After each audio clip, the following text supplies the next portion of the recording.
உயிரை காப்பாற்றிக் கொள்ள உடனே வெளியேறுங்கள். அமெரிக்க படைகள் இருக்கும் இடமெல்லாம் இனி வேட்டையாடுவோம். ஈரான் விடுத்துள்ள அதிரடி எச்சரிக்கை. மத்திய கிழக்கில் இருக்கும் பொதுமக்களுக்கு ஈரான் விடுத்துள்ள இந்த அறிவிப்பால் ஒட்டுமொத்த உலகமும் பதற்றத்தின் உச்சிக்கே சென்றுள்ளது. இது கடைசி எச்சரிக்கை.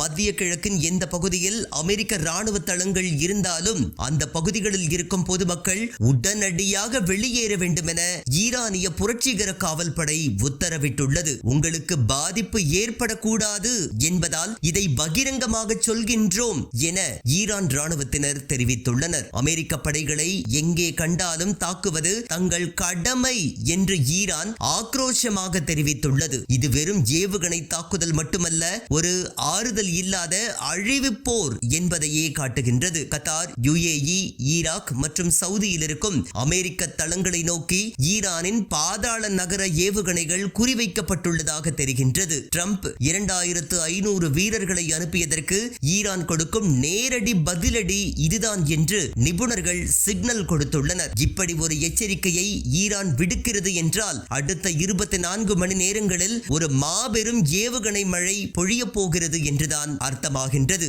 இது ஒரு புறம் இருக்க, அமெரிக்க மற்றும் இஸ்ரேலிய முதலீடுகள் உள்ள கம்பெனிகள் உங்கள் ஊரில் இருந்தால் உடனடியாக 1 கிலோமீட்டர் தூரத்திற்கு அப்பால் ஓடிவிடுங்கள் என்று ஈரானிய ராணுவம் பகிரங்கமாக எச்சரித்துள்ளது. ஈரானின் கனநீர் அணு உலை மற்றும் எல்லோ கேக் ஆலை மீது இஸ்ரேல் குண்டு வீசியதற்கு பதிலடியாக இப்போது வளைகுடாவில் உள்ள பிரம்மாண்டமான பன்னாட்டு தொழிற்சாலைகளை அடியோடு அழிக்க ஈரான் முடிவு செய்துள்ளது. தஸ்னிம் செய்தி நிறுவனம் வெளியிட்டுள்ள இந்த தகவலால் வளைகுடா நாடுகள் உச்சக்கட்ட பீதியில் உறைந்துள்ளன.